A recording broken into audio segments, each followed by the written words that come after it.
Hi everyone, today I'm going to be showing you how to use a digital tool called Padlet.com. And it's a great tool which can be used for discussion boards, for formative assessments. It's an interactive platform for students where you can share resources and display content in many different ways.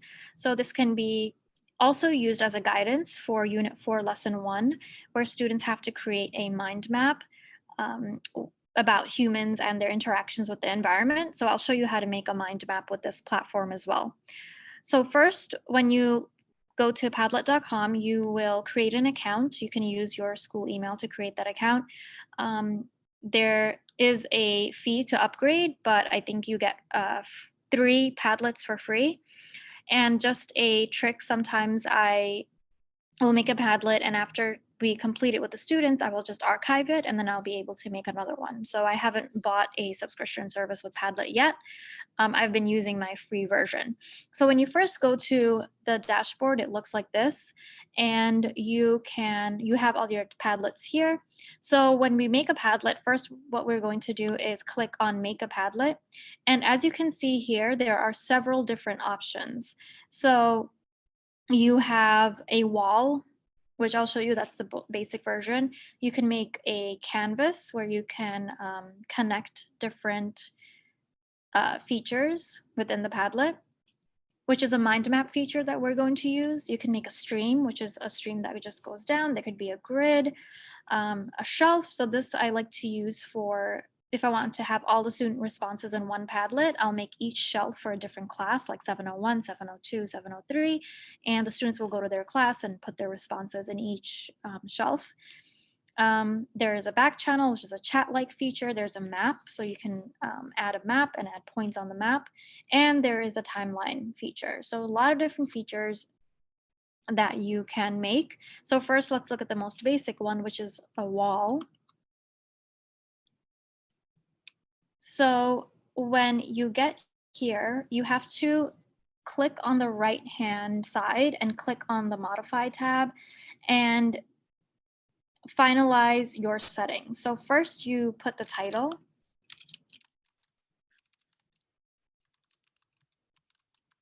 So we can put human interactions, you put a description. So here what I like to do is I like to put the directions for students. So step 1, write your name on your post. Step 2, answer the question.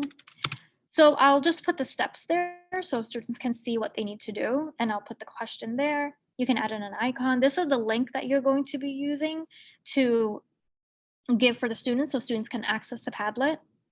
Okay. And you can change the wallpaper to different textures and colors.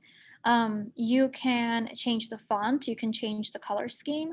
So this right here, the posting, this is really important, especially if you want to make sure the Padlet is a safe space. So first, you should enable the attribution feature, which enables the author's name to be displayed above each post. However, sometimes it still shows up as anonymous if students are not signed in with their Google account or their school account. So I would suggest still to put in the directions for students to write their name on top of the post. And then new positions will be first. So this is very important. Allow viewers to comment on posts. So one great thing about Padlet is that it has social media like features. So you can have comments, you can have likes and upvotes or stars. So I like using a mix of these. So it depends what kind of Padlet it is. If I want students commenting on each other's posts, then I will turn this on. And if not, then I would turn it off. But I do recommend turning it on. It's another way of students to collaborate on this platform. Another thing that you should consider are the reactions. So you can have no reactions. Sometimes I like doing likes so students can read other posts and like them. They can upvote or downvote them, maybe whether they disagree with the claim or agree with the claim. That could be determined whether there are upvotes or downvotes. You can give stars.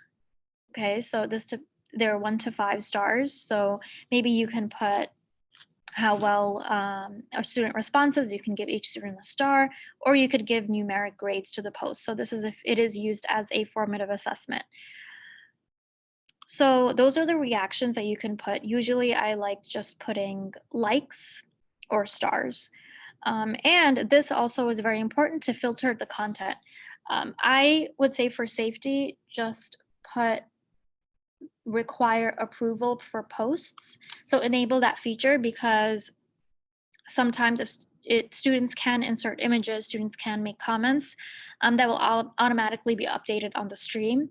And it is really important for us to filter through that and monitor that. So just put require approval, just so that way if a student does post something, you will be able to see the post and approve it if it is appropriate. And I also like putting filter profanity. I like turning that on as well. So it filters any profane words. And you click next, and it is set. Okay, so this, you can close it, and this is the Padlet. So students can, when students go to this Padlet, it will look like this, and they can click on the plus, and then they can add answers. Okay, and another great thing is you can not only add response, but you can also add a file from your computer. Okay, so if you want to put a post there and add a file, you can add that. You can add a link. So if you want to post a link to a video or a link to a document, you can add that as well. There are images related to what I just wrote, and you can add a picture, and all the options are here. Okay, so you can add a voice recording, you can add a Google image, a link. So all of these options can be added to that post. So a lot of times students enjoy this because they can add pictures related to what they write. And it's more of a, it's more visually rich rather than just writing something. And as you can see, you can like posts, you can add comments on the posts, and the comments show up in real time. Okay, it's not asking me to approve because I am the person commenting, but if there was a student, it would show you their response, and it would just ask approve or cancel, and you would click approve based on whether it's appropriate response for that Padlet. So this is just a general Padlet, and what I will show you today is how to make a mind map. So this is one example of a mind map that I did with my students. This is a body system connection. So um, I put the pictures and the names of the body systems, and I asked students to make all these connections. So how you do this is by clicking the three dots on top, and then you will click connect to a post. And you can connect to any posts that are free. Okay, so I will connect to the nearest post, and you could also label it. Okay, so you can connect, and it connects to the posts. Okay, so I'll try that again, connect to a post, and if you label, on the label you can put a comment and click connect, and it shows that label on the line. Okay, so then you can make several different connections, and this can be used for the mind map. So the way that you would do this is you would go to your Padlet dashboard, you would click make a Padlet, click canvas, and you would modify.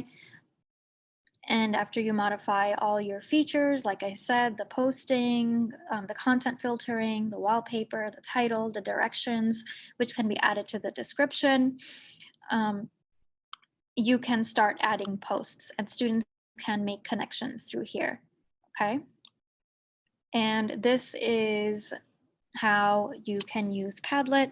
Again, this can be used for any type of activity. It can be used as a discussion board, it could be used as a formative assessment, or a question, exit ticket question at the end of class. So it can be used in many different ways. And I hope this was helpful. Thank you.